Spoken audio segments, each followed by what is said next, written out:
जब वास्तविक ज्ञान जागृत होता है तो दो नहीं रह जाते, एक ही रह जाता है, न प्रकृति न परमात्मा। वो एक ही अपने आत्म स्वरूप को देखता है, वही परमात्मा है, वही सब कुछ। सर्वम खलमिदम ब्रह्म ज्ञान में, और भक्ति में अपने आराध्य को देखता है। जित देखो तित श्याममयी है या जित देखो तित राममयी है, दो नहीं रह जाते कि ये प्रकृति है, ये परमात्मा है, ये माया है, ये मायापति है, ये दृष्टा है, ये दृश्य है, ये जीव है, ये जगत है। जब तक ये है तब तक माया दृष्टि है। इसलिए उपासक को पहले ये बात मान लेनी चाहिए जो आप कह रहे हैं, परस्वभाव कर्माणि न प्रशंसेन न गर्हेत। कोई चाहे जितना शांत और अच्छे स्वभाव का हो तो हमें प्रशंसा नहीं करनी। क्यों? अगर किसी की प्रशंसा की तो किसी की निंदा कर देंगे कि ये तो बहुत अच्छा साधक, और वो उदाहरण में देना पड़ेगा। जहां उदाहरण दिया आप अपनी स्थिति से भ्रष्ट हो जाएंगे। ये बड़ा सूक्ष्म विषय है। किसी की भी तुम यदि निंदा करोगे तो वो दोष तुम में भयंकर रूप से जागृत हो जाएगा, परास्त कर देगा तुम्हें। बहुत बहुत अनुभव की भी बात है, शास्त्र सम्मत बात है। अगर आपको इस माया प्रपंच के दलदल से निकलना है तो वाणी को मूक बनाना पड़ेगा, कानों से बहरा बनना पड़ेगा, देखते हुए भी आंखों से अंधा बनना पड़ेगा। ये तीन बातें समझ लीजिए। देखते हुए भी अंधा बनना पड़ेगा, सुनते हुए भी बहरा होना पड़ेगा, और बोलते हुए भी मूक होना पड़ेगा। तभी आप निकल पाओगे, नहीं फंस जाओगे। अगर आप किसी को देखते हैं और उसमें दोष दर्शन करते हैं और कहीं उसके दोषों की निंदा कर देते हैं तो आप लिख लीजिए, वही दोष भयंकर रूप से आपके हृदय में जागृत हो जाएगा। किसी के शांत या घोर मूल स्वभाव और उसके अनुसार कर्म, स्वभाव के अनुसार कर्म है। किसी का बड़ा शांत स्वभाव, किसी का घोर स्वभाव है। कोई शास्त्र सम्मत कर्म करता है, कोई शास्त्र विरुद्ध कर्म करता है। शास्त्र सम्मत कर्म करने वाले की प्रशंसा नहीं करनी और शास्त्र विरुद्ध कर्म करने वाले की निंदा नहीं करनी। क्यों? क्योंकि ये क्रिया है। हम देख रहे हैं कारण को, परमात्म तत्व को। परमार्थी वही है जो अंदर बैठे हुए तत्व को देखता है। तभी महाप्रभु हरिवंश चंद्र जी ने कहा, ये क्रूरा अपिपापिनो न च सताम संभाष्य दृश्याश्च ये सर्वान वस्तुतया निरीक्ष परम स्वाराध्य बुद्धिर्मम। वो क्रूर है, पापी है, नीच है, संभाषण योग्य भी नहीं, ऐसे आचरण करता है। ये हुई क्रिया। लेकिन मेरे राधा वल्लभ लाल उसके हृदय में विराजमान पक्का स्वाराध्य बुद्धिर्मम, ये है कारण, परम तत्व कारण। उस कारण तत्व में स्थित होने के कारण वो न किसी की निंदा करता, न किसी की प्रशंसा, सब में अपने प्रभु को देखकर एक रस रहता है। ये परमार्थ का परम सूत्र है। अगर ये नहीं होगा तो भ्रष्ट होना ही पड़ेगा। लिख लो, भ्रष्ट होना ही पड़ेगा। यदि किसी पर दोष दर्शन किया और वो दोष दर्शन आपके अंदर रहा तो निश्चित वो आपको पतित कर देगा, गिरा देगा। परमार्थ में आगे नहीं बढ़ सकते हैं, क्योंकि जहां तुम दोष दर्शन कर रहे हो वहीं प्रभु तुम्हारे बैठे हुए हैं। तो तुम दोष देखने वाले थे या प्रभु को देखने वाले थे? सच्चे उपासक का हृदय तत्काल निर्णय कर देता, गलती हो गई। जहां अरे भाई इतना समय हो गया, अब ये तो जीवन ही को व्यर्थ कर रहे हैं, परमार्थ का इनको तो ज्ञान है नहीं, तो हमको बहुत ज्यादा ज्ञान है। अब आओ लाइन पे प्रश्न माया रखती चली जाएगी। हाँ ये लो, इसका उत्तर दो। तो आता त्राहिमाम, गलती हो गई प्रभु, गलती हो गई प्रभु। प्रभु ही बैठे हैं सब जगह, वो छुपा छुपी का खेल खेल रहे हैं। तुम उनको पहचान लो तो मुक्त हो जाओगे, बस इतनी बात है। परस्वभाव कर्माणि न प्रशंसेन न गर्हेत। ये कौन बोल रहा है? भगवान श्री कृष्ण चंद्र उद्धव जी से कह रहे हैं, किसी के भी स्वभाव की, चाहे वो शांत हो या घोर हो, और उसके कर्म की, चाहे वो शास्त्र सम्मत हो या शास्त्र विरुद्ध हो, तुम्हें नहीं देखना है। तुम्हें मुक्त होना है ना, तो तुम्हें देखना है कि सामने मेरे प्रभु है। भक्त होना है ना, तो निज प्रभु में देखें, जगत के ऐसन करें विरोध। ये मान लो, मान लोगे सवाल हल हो जाएगा, नहीं मानोगे बिल्कुल भूल हो जाएगी। चाहे जितना फर्राटेदार श्लोक बोल लेते हों, शब्दावली से प्रवचन कर लेते हों, चाहे जितने साधना में प्रवीणता दिखाते हों, लेकिन साधना का सूत्र जो है वो भगवान दे रहे हैं। न किसी की निंदा करनी है कर्म की, ना उसके स्वभाव की, ना किसी की प्रशंसा करनी कर्म की, ना उसके स्वभाव की। अब आगे, परस्वभाव कर्माणि यह प्रशंसति निंदति। ध्यान दीजिए, भगवान बोल रहे हैं, स आशुभ्रश्यते स्वार्था दसत्यभिनिवेशतः। जो उपासक दूसरों के स्वभाव की, कर्मों की प्रशंसा कर देता है या निंदा कर देता है, वो शीघ्र ही परमार्थ से भ्रष्ट हो जाता है। सा आशु मतलब बहुत जल्दी, सा आशु भ्रश्यते स्वार्था दसत्यभिनिवेशतः। तत्काल वो अपने परमार्थ पथ से भ्रष्ट हो जाता है, पर गिरते समय पता नहीं चलता। जब गिर जाता है तब लगता है मैं कहां आ गया, मेरी स्थिति यहां तो नहीं थी, इस विकार में तो नहीं थी। तो कीन हो इसका बहु अभिमाना, सुख हो वंचा कृपा निधाना। तुमने अभिमान करके किसी की निंदा कर दी, किसी की प्रशंसा कर दी, फंस गए। गोस्वामी जी बड़ी प्रवीणता से इसी श्लोक का टीका करते हैं। सुनहु तात मायाकृत गुण अरु दोष अनेक, और गुण या उभय न देखी, देखी सो अविवेक। हे तात, माया के द्वारा कुछ गुण रचे गए हैं, कुछ दोष रचे गए हैं। सबसे बड़ा उपासक का गुण यही है कि ना वो किसी में गुण देखे, ना किसी में दोष देखे। अगर वो गुण दोष देखता है तो यही अविवेक है, अज्ञान है। वही बात भगवान यहां संस्कृत में बोल रहे हैं, परस्वभाव कर्माणि यह प्रशंसति निंदति। जो दूसरे के स्वभाव की या कर्म की प्रशंसा या निंदा कर देता है, सा आशुभ्रश्यते स्वार्था दसत्यभिनिवेशतः। वह अपने परमार्थ साधन से भ्रष्ट हो जाता है, गिर जाता है। क्योंकि जहां उसने प्रशंसा की तो या निंदा की तो सत्यत्व बुद्धि हो गई कर्म और स्वभाव पर, जबकि असत है ये बात। ये कर्म असत है और ये स्वभाव असत है, क्योंकि हर स्वभाव की रचना सतोगुण रजोगुण तमोगुण ये गुण से होती है। जो कारण शरीर है वो इन गुणों से, सतोगुण रजोगुण तमोगुण, इन्हीं से उसकी सृष्टि हुई स्वभाव की। तो ना किसी के स्वभाव की प्रशंसा करता है, ना वो निंदा करता है, क्योंकि जानता है गुणों के अनुसार है। जो निंदा करने की चेष्टा तो घोर स्वभाव है, अशांत स्वभाव है, मलिन स्वभाव है। अच्छा स्वभाव है तो हम स्वभाव को लेकर नहीं, हम तो परमात्मा को लेकर के बात करने वाले हैं। तो अंदर में विराजमान प्रभु, प्रायः खींचातानी, लड़ाई झगड़ा, निंदा स्तुति, इसी में फंस जाते हैं हम। ये धर्म है, ये अधर्म है, ये लड़ाई झगड़ा इसी विषय को लेके करते हैं। सच्चा उपासक वो है कि सब में अपने प्रभु को देखकर शांत हो गया है।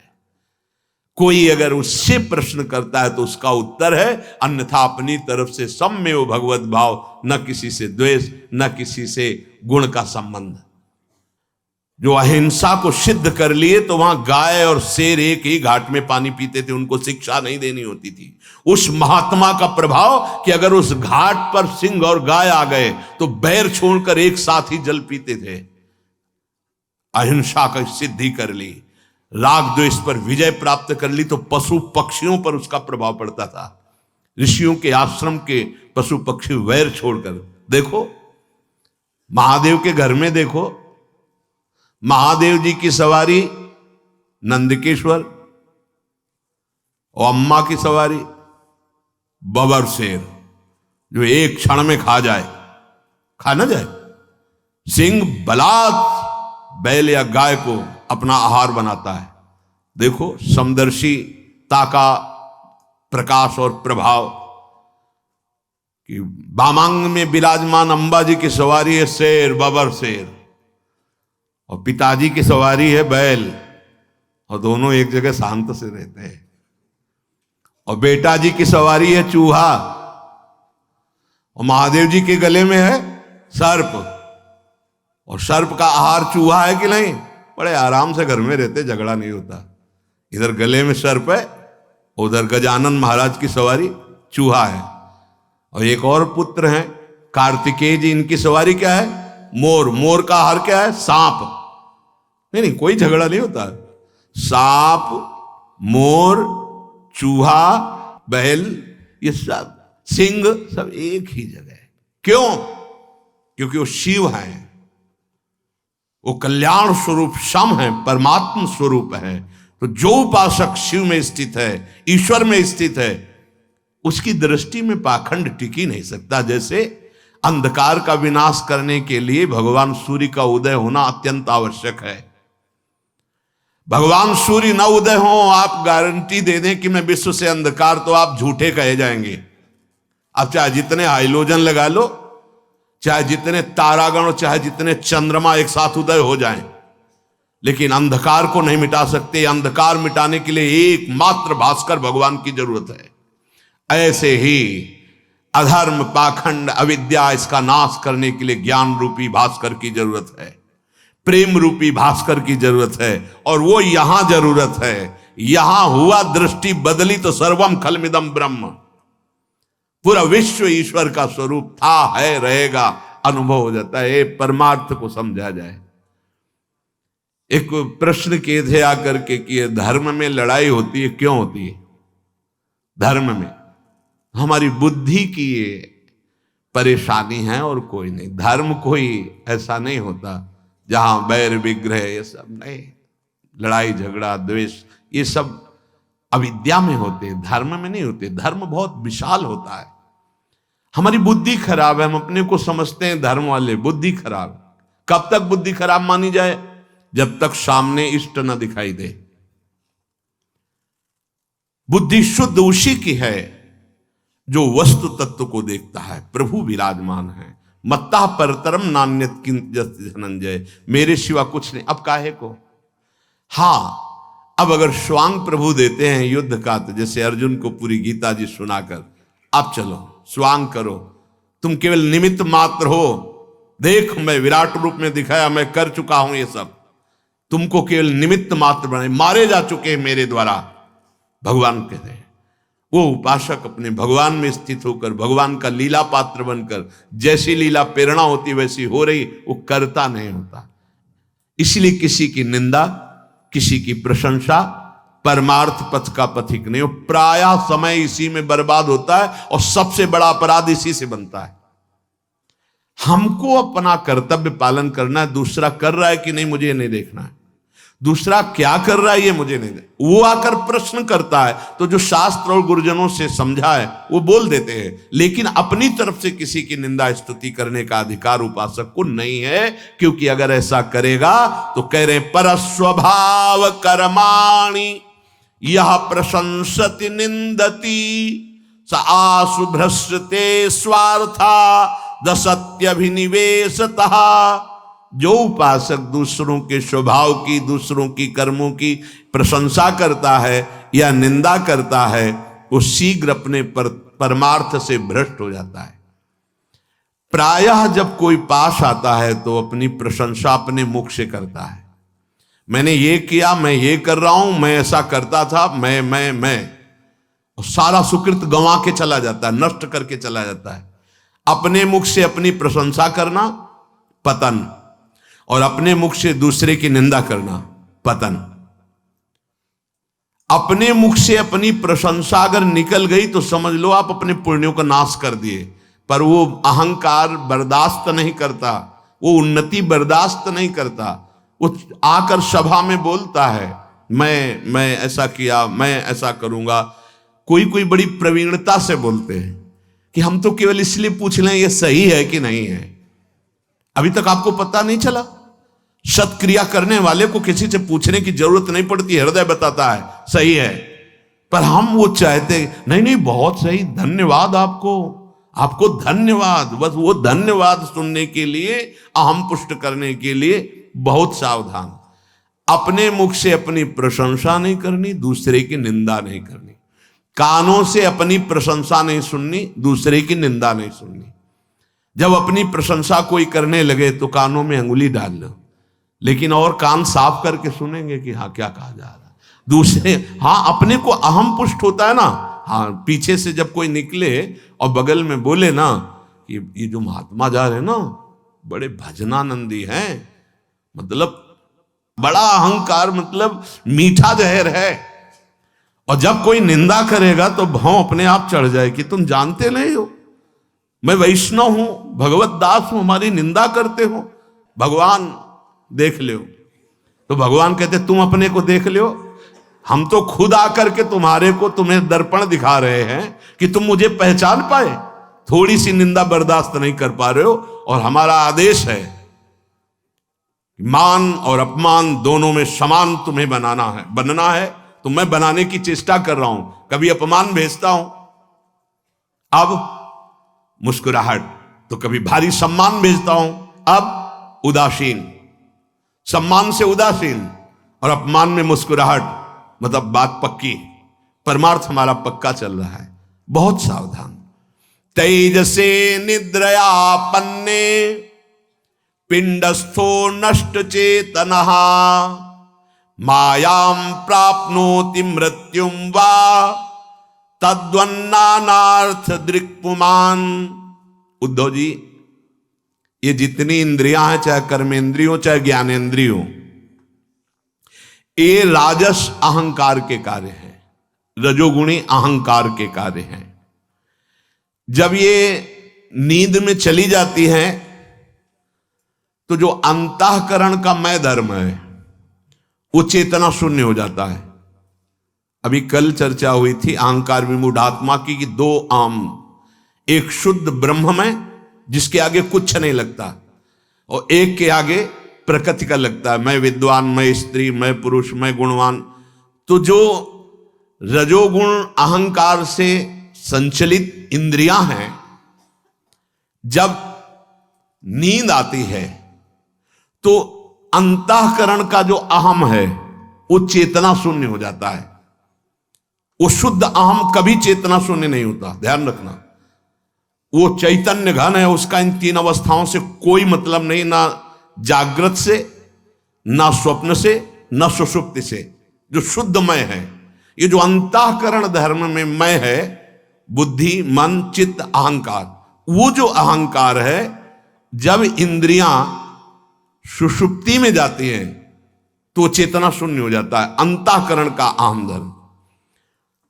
अब उसको स्थूल शरीर की स्मृति नहीं रहती सुषुप्ति में, गाढ़ सुषुप्ति में। और कहीं यदि मन सुषुप्ति में नहीं जा पाया तो वो स्वप्न की रचना कर देता है।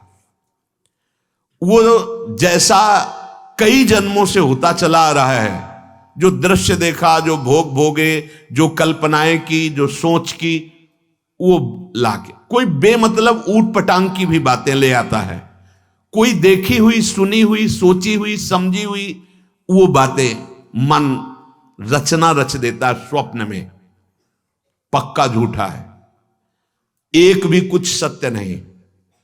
स्वप्न में अगर मन हमारा नींद में नहीं गया तो स्वप्न की रचना कर देता है। और भगवान कह रहे झूठे दृश्य, झूठा नाटक शुरू कर देता है। हम जल में डूब रहे हैं, हमारी किसी से दुश्मनी हो गई, वो हमें मार रहा है, या हम कोई भोग भोग रहे हैं, या कुछ हमें बहुत बड़ी वस्तु प्राप्त हो, हम बड़े सुख में हैं, बड़े दुख में, कुछ नहीं उसमें। और पूरा नाटक अकेले एक मन रच देता है। उस समय मृत्यु की दशा जैसी है और कुछ दुख नहीं है। उस समय बड़ा सुखी होकर राजा महाराजाओं की तरह, लेकिन कुछ वैभव नहीं है। ठीक यही दशा जागृत की होती है। भगवान कह रहे हैं जो विवेकवान है वो ये देख रहा है, जागृत अवस्था में एक मन के द्वारा ही अविद्या को लेकर सारी रचना हुई है। मैं, मोर, तय, तोर, ये माया अविद्या। गाढ़ निद्रा में चला गया मन इंद्रियों के सहित तो सुषुप्ति हो गई, इंद्रियां गई और मन बचा रह गया तो स्वप्न अवस्था हो गई, और इंद्रियों मन सहित जागृत रहा तो जागृत अवस्था स्थूल देह की रही। तो आप ये समझ लीजिए कि तीनों झूठी अवस्थाएं हैं। भगवान उद्धव जी से कह रहे हैं जागृत अवस्था भी झूठी, क्योंकि अभी अभी सुसुप्ति में स्थूल देह का बिल्कुल भान नहीं था। स्वप्न अवस्था झूठी, क्योंकि जब जगा तो कुछ नहीं था। तो जब सुषुप्ति में गया तो जागृत अवस्था का अभिमानी देहाभिमानी स्थूल शरीर, उसकी विस्मृति हो गई। जब जागृत अवस्था में आए तो स्वप्न और सुषुप्ति दोनों खत्म हो गई। तो हे उद्धव, ये तीनों अवस्थाएं झूठी हैं, सुषुप्ति, स्वप्न और जागृत। जागृत का स्थूल शरीर, स्वप्न का सूक्ष्म शरीर, सुषुप्ति का कारण स्वभाव, ये तीनों झूठे हैं। अब हम किसकी निंदा करें, किसकी प्रशंसा करें? अगर निंदा भी करते हैं तो झूठे की, और प्रशंसा भी करते हैं तो झूठे की, क्योंकि सत्य वस्तु सब जगह एक है। ये केवल त्रिगुणात्मिका माया का पर्दा है।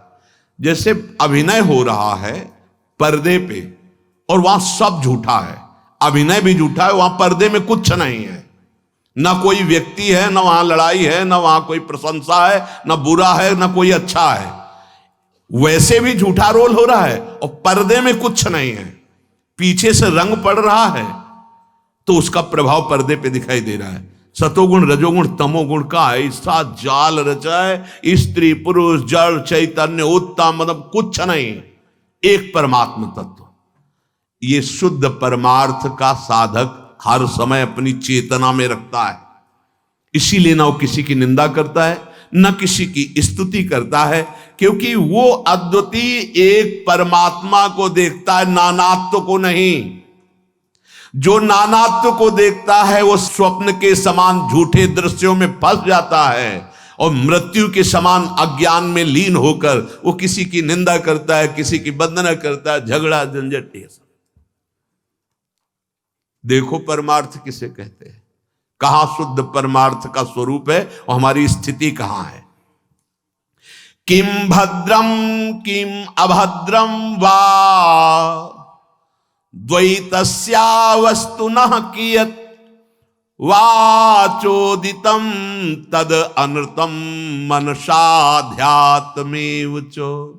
उद्धव जी, किम भद्रम किम अभद्रम, या न कोई भली वस्तु है और न कोई बुरी वस्तु है, परमार्थ है परमार्थ। किम भद्रम किम अभद्रम, क्यों? वो कृष्ण ही हैं।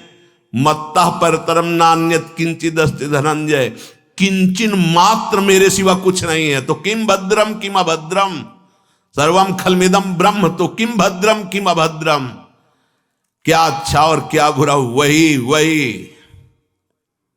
अगर भगवान अवतार में धारण करते तो शायद समझे में ना आता। सुअर कैसा, बड़ा वैसा लगता है ना, घृणित छू ना जाए, पर अवतार जब लेते तो सुअर नहीं कहा जाता, उसे वाराह भगवान कहा गया, नहीं कहा गया। है कौन? अगर उधर अवतार लिए तो कौन है? वाराह के रूप में कौन है? सच्चिदानंद प्रभु है। समझाए ना तो समझ में ना आवे। जब ब्रह्मा जी ने बछड़ों का हरण किया और सखाओं का हरण किया तो श्री ब्रजेंद्र नंदन कृष्णचंद्र जी ने अपने को उतने ही बछड़े बना लिए। तो बछड़े के गले में बंधी हुई रस्सी श्री कृष्ण, घंटी श्री कृष्ण, बछड़ा श्री कृष्ण, सखा श्री कृष्ण, सखा का कपड़ा श्री कृष्ण, सखा की लाठी श्री कृष्ण, सखा की पादुका श्री कृष्ण, सब श्री कृष्ण, सच्चिदानंद श्री कृष्ण। हंसना बोलना खाना पीना दिनचर्या जितनी सब कृष्ण।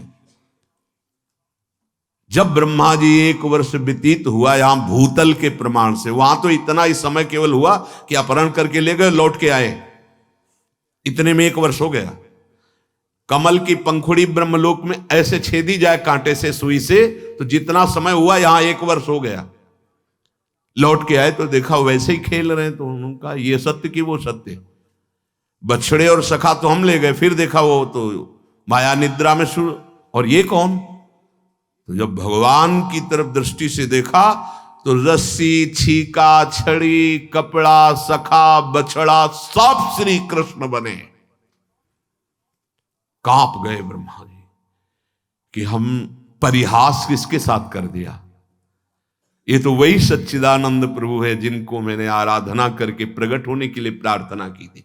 कांप गए। दिव्य वृंदावन, दिव्य भगवत स्वरूप। जैसे भगवान वहां सखा बने थे, बछड़े बने थे, सखाओं की पोशाक, छड़ी, छीका, लठिया सब बने थे ना, सच्ची मानिए वैसे ही ये सब वही बनेंगे। मत्ता परतरम नान्यत किंचित अस्ति धनंजय। इसीलिए का बहुनाम जन्मनावंते ज्ञानवान माम प्रपद्यते वासुदेवा स्वरमित समात्मा सुदुर्लभा। बहुत जन्मों की साधना के बाद ये ज्ञान प्राप्त होता है कि सब भगवान श्री कृष्ण ही है। बहुत जन्म, बहुनाम जन्मनावंते। किम भद्रम किम अभद्रम वा द्वैतस्या वस्तुनः कियत्। उदो दो वस्तु है ही नहीं, द्वैत है ही नहीं, भगवान कह रहे हैं।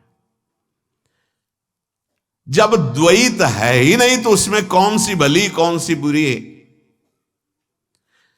अमुक बुरी है या अमुक भली है, ये प्रश्न ही नहीं उठ सकता, क्योंकि मैं ही बना हुआ हूं, मैं ही बनाऊं। भगवान कह रहे जब मैं ही सब बना हुआ तो क्या भला क्या बुरा। इसीलिए जो जीवन मुक्त महापुरुष है ना किसी के बुरे आचरण की निंदा करता है, ना अच्छे आचरण की प्रशंसा करता, क्योंकि वो जानता है। जैसे एक आदमी कई बार सरलता पूर्वक समझे, उसने 50 स्वांग किए नाटक में। कभी स्त्री का स्वांग किया, कभी पुरुष का स्वांग किया, कभी वो अंग्रेजी में क्या शब्द है, बिलियन उसका स्वांग किया, कभी वो बहुत अच्छा नायक बना, अभिनेता, नेता बना, क्या क्या, पिता बना, पुत्र बना। लेकिन आप जब पहचानते तो ये कहते हैं ना, कौन है? बोले वो वही है अमुक। 50 तुमने नाटक में अलग अलग उसके स्वांग देखे, लेकिन आप भ्रमित नहीं हुए और आप आनंदित हुए, ये वही है, वही अमुक है। नहीं, क्यों? ये तो इस समय पुत्र बना हुआ है, एक अच्छा पिता बना हुआ है, उसमें एक दुष्ट का रोल कर रहा था, इसमें उसने साधुता का रोल किया। बोले नहीं, ये स्वांग है, उसको मैं पहचानता हूं, ये अमुक अभिनेता है, उसका नाम जानता हूं और उसके रूप से पहचान गया हूं। बस ऐसे ही भक्त होता है। वो चाहे जो स्वांग कर रहा हो पहचान लेता है कि नाम कौन? बोले राम जी। बोले रूप कौन है? बोले वही है, यही। बोले जड़ चेतन जग जीव जत सकल राम मैं जानी।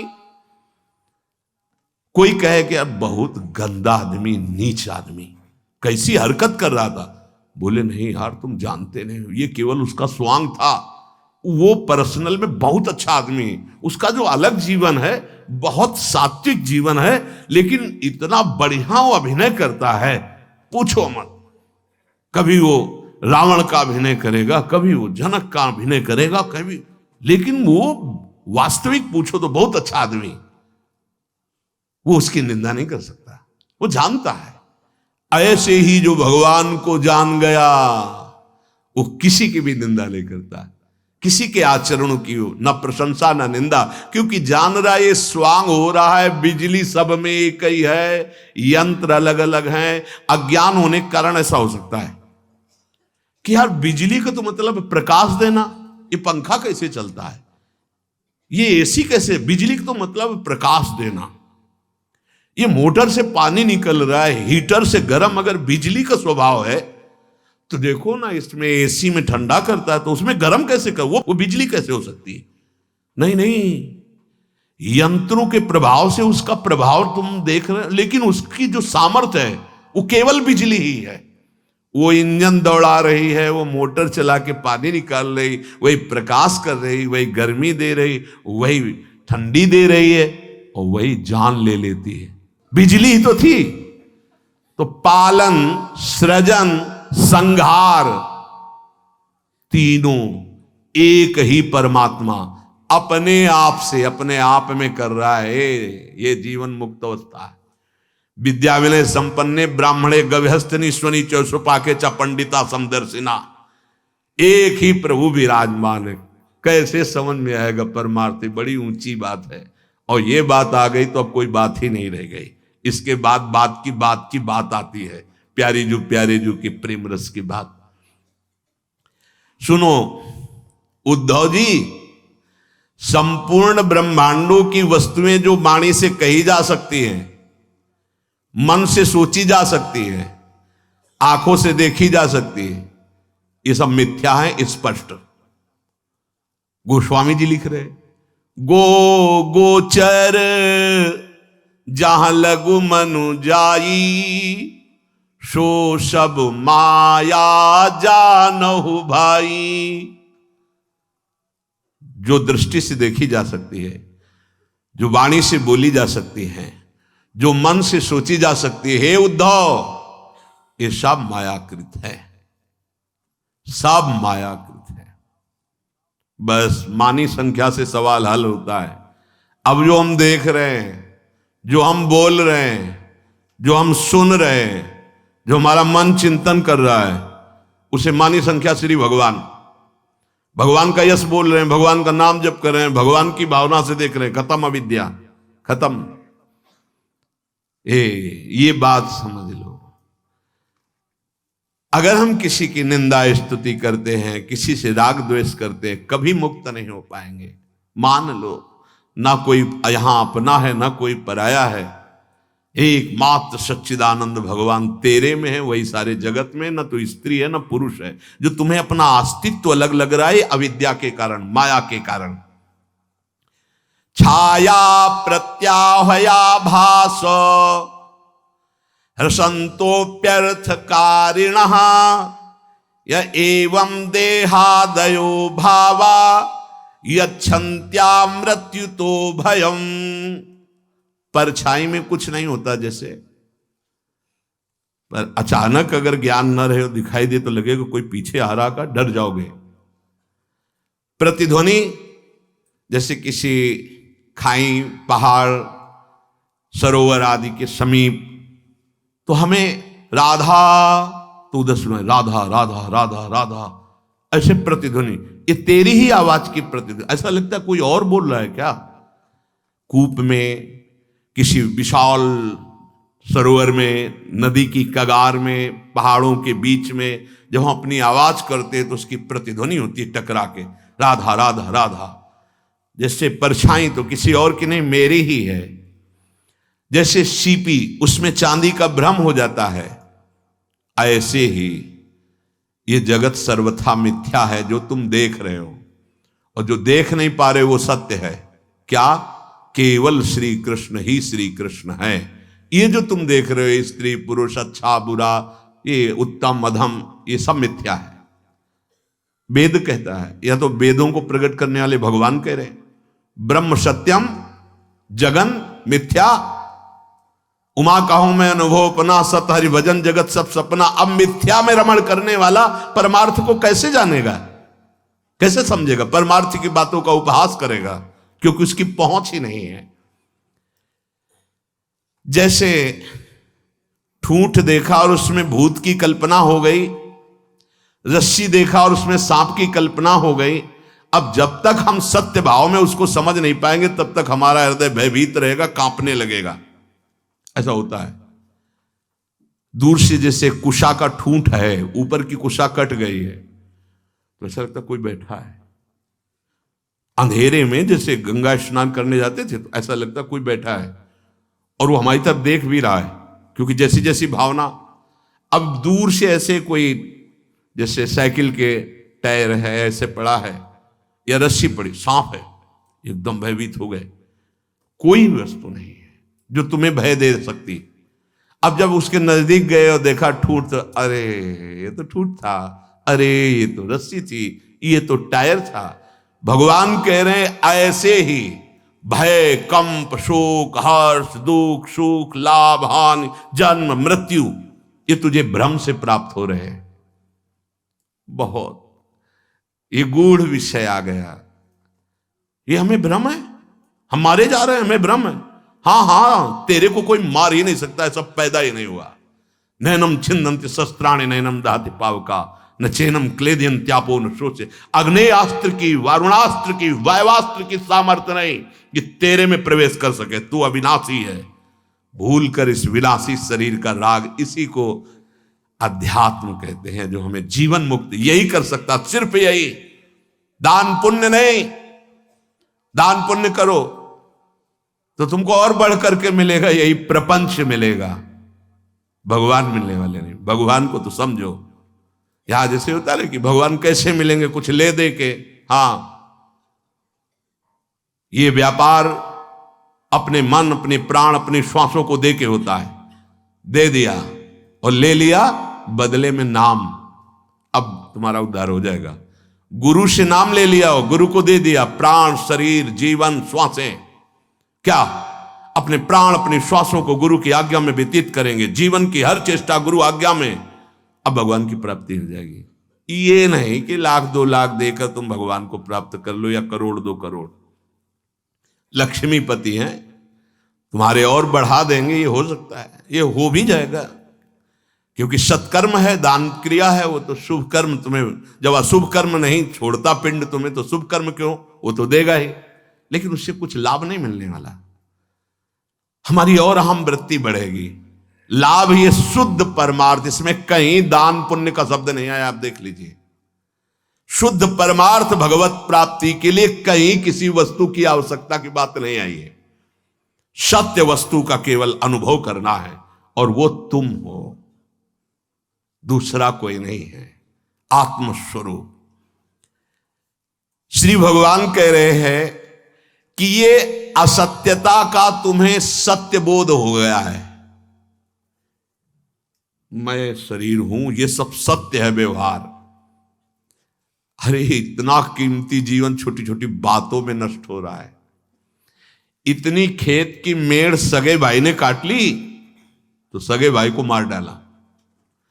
छोटे से बंटवारे में संपत्ति ज्यादा इधर उधर हो गई, घोर वैर, विरोध, लड़ाई झगड़ा। कभी नहीं सुना गया कि माता को माता हो सकती है, पर कलयुग भगवान शास्त्र की बातों को भी उलट फेर कर रहे हैं। लिखा है आद्य गुरु भगवान शंकराचार्य जी ने, कुपुत्रो जायेत क्वचिदपि कुमाता न भवति। कितनी अविद्या, कितना ज्ञान। अब विश्वसनीय माया का कहीं भी विश्वास करने योग्य नहीं रह गया। पति पत्नी के बीच का संबंध, भाई भाई का संबंध, पिता पुत्र का संबंध, माता पुत्र का संबंध, भाई बहन का संबंध, पिता पुत्री का संबंध, जहां विश्वास ही विश्वास था, वहां इस कलिकाल की अविद्या ने हर जगह अविश्वास पैदा कर दिया। मुक्त होना चाहो, बढ़िया अवसर है, हरि नाम लेते हुए, राधा नाम लेते हुए सत्संग मिल रहा, मुक्त हो जाओ, नहीं तो बहुत बुरा फंसाव है। हम लोगों का जन्म हुआ है इस जेल से मुक्त होने के लिए। ये जेल है, पांच भौतिक जेल में मुझे बंदी बना दिया गया मेरे भ्रम के द्वारा। ध्यान रखना, भगवान ने मुझे बंदी बना दिया ऐसा अज्ञान की बात मत करना। भगवान ने तो मुक्त होने का अवसर दिया तुम्हें, ये मानो दे। हम स्वयं अपने अज्ञान से बंदी बनते चले जा रहे हैं, अपनी वासनाओं, अपनी कामनाओं से। कैसी मंद बुद्धि, कैसी निकृष्ट बुद्धि होती चली जा रही। हम अपने संबंधों की हत्या कर रहे हैं, हम अपने सद्विचारों की हत्या कर रहे हैं। हम जहां मुक्त होना चाहिए वहां बंधन के मार्ग को स्वीकार कर रहे हैं। सत्य मानिए, अगर नाम जप नहीं है, इसीलिए हम कहते हैं भगवान की प्राप्ति, अब मुक्त होना तो दूर की बात रही, जीना सीख जाओगे। अगर नाम है तो जीना सीख जाओगे, नहीं तो जीना नहीं आता, जीना। हमारी एक एक वृत्ति हमको फंसाती चली जा रही है, हम जान नहीं पा रहे। हम अधीन होते चले जा रहे, कामनाओं के, क्रोध के, लोभ के, मोह के, मद के, मत्सर के, हमारी धज्जियां उड़ाए दे रहे हैं। और हम अविनाशी हैं, हम सच्चिदानंद भगवान के अंश हैं। हमारी दुर्गति कर रही माया, हम ये समझ नहीं पा रहे। तो ये समझने के लिए अत्यंत आवश्यक है नाम जप करना। हर एक श्वास में राधा राधा बोलो, विचार पूर्वक कर्म करो, हर कर्म को भगवान को समर्पित करो। इसी जन्म में ये जो ज्ञान हम वर्णन कर रहे हैं गीता से, भागवत से, अन्य शास्त्रों से, वो तुम्हारे हृदय में उदित हो जाएगा। मान लीजिए ये ज्ञान और अंदर का ज्ञान जब एक हो जाता है तो भगवत साक्षात्कार हो जाता है। जो शास्त्र का ज्ञान ये है, भगवान का स्वरूप है, वही जब यहां अनुभव में आता है तो जीवन मुक्त हो जाता है। जीवन मुक्त होने के लिए मनमानी आचरण करोगे, ऐसी जगह फंस जाओगे, जीवन तुम्हारा नष्ट हो जाएगा। सोचो उस व्यक्ति को जो कर्म के द्वारा फंस करके दंड भोग रहा है। अब वो न स्वतंत्रता से घूम सकता है, न स्वतंत्रता से देख सकता है। अगर बाहर व्यवहार सुधार कर लेते तो वो काहे को दुर्गति होती। इसलिए ये तो केवल एक ब्याज है। मूल कर्म का भोग नरक में होता है। बड़े न्याय जैसे हाई कोर्ट, फिर सुप्रीम कोर्ट होता है ना, तो ये पूरा मायाजनित जो कोर्ट है, और एक मायापति का कोर्ट है। जो न्यायाधीश भगवान धर्मराज हैं, यम हैं, यहां जो दंड मिलता है वो एक ब्याज जैसा समझो। मूल हिसाब वहां होता है। तुम्हें मानव दे दी गई, भजन नहीं किया, मनमानी पापाचरण किया, अब आओ तुमको उसका हिसाब देते हैं। फिर जो दुर्गति होती है वो आप असत्य मत मानिए। अरे कहां नरक कहां स्वर्ग, ऐसा तुम्हारे कहने से नहीं होगा। तस्मात् शास्त्रम प्रमाणम। इसलिए प्रार्थना मान लीजिए, हर कर्म का इतना प्रचंड दंड है कि भोगते भोगते अभी तक न जाने कितने युग व्यतीत हो गए, पिंड नहीं छूटा। अब मान लो जैसे इन असत कर्मों का, मिथ्या कर्मों का इतना बड़ा फल है, तो परम सत्य सच्चिदानंद भगवान का नाम, राधा राधा नाम, इसका फल तुम्हें भाव नहीं बैठ रहा।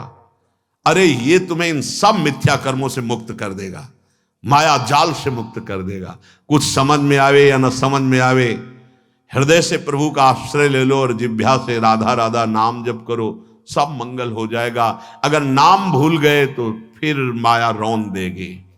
कहां फंसा दे, बस जलते रहो। एक छोटी सी 5 मिनट की क्रिया पूरे जीवन को बर्बाद कर सकती है। इसलिए हमारी बुद्धि बहुत सही होनी चाहिए। वो नाम जपत आई सब सोई, देव सुबुद्धि कृपा करि मोहि। जब नाम जप करोगे तो प्रभु की तरफ से सुबुद्धि आ जाएगी और आपका जीवन जगत मंगल करने वाला हो जाएगा। आप तर जाएंगे, दूसरों को तार देंगे। सतरति सतरति सा लोकांतर। इसलिए हर श्वास राधा राधा राधा। श्री राधा वल्लभ लाल की।